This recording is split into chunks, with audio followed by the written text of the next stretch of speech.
Hello everyone, इस video में हम देखेंगे कि डिजिटल सम का कंसेप्ट कैसे इस वाले क्वेश्चन में जो कि 2023 के प्रीलिम्स में आया था लग रहा है। ठीक है, बोला जा रहा है कि ABC on multiplication with D gives 3 7 DD। पूछा क्या है, A + B + C पूछा है। ठीक है, अब देखो इस क्वेश्चन में अगर आपको देखना है तो वैसे तो आपको फिर वैल्यूज गेस करनी है, लेकिन अगर हम थोड़ा सा इसको दूसरे मेथड से करें एंड फिर try to find the answer. ठीक है, अब हमसे बोला है, चलो हम ऑप्शन वाइज चलते हैं। तो सबसे पहला ऑप्शन है 18।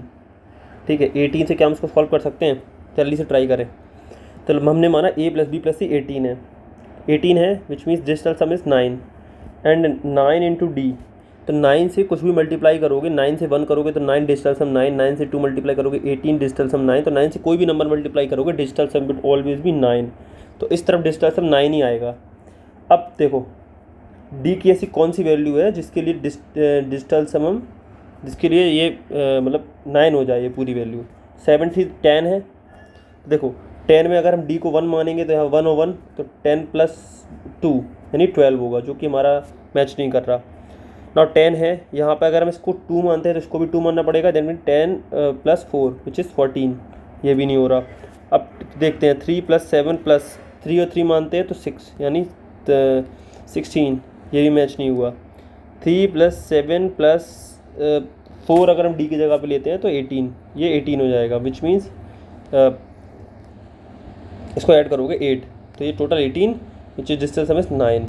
तो 4D की ऐसी वैल्यू है जिसके लिए वैल्यू जस्टिफाई हो रही है, यानी तो वैल्यू होगी 3744 इंटू 4 ABC इंटू 4 बराबर 3744। ये है आपकी वैल्यू आ गई यहाँ से। ठीक है, तो ABC की वैल्यू हमें पता चल गई, इसका मतलब यानी पहला ऑप्शन जस्टिफाइड है। ठीक है, अगर हम 18 मानते हैं ABC की वैल्यू देन वो कुछ भी हो सकती थी, बट केवल मतलब 16 पे कुछ भी हो सकती थी, 15 पे कुछ भी हो सकती थी। और एक और चीज़ नोटिस करने वाली है, चलो ये तो आंसर इससे निकल आया कि can not be determined due to the insufficient data. चाहिए चौथा ऑप्शन जब भी आ जाए इसको काट दो, क्योंकि अगर 3 ऑप्शन में कोई वैल्यू और चौथी ये दी है तो ये कभी सही नहीं होता है, नेवर, ये होता ही नहीं है। ठीक है, so this is all in this video. अगर कोई और भी डाउट हो तो बताना। Thank you.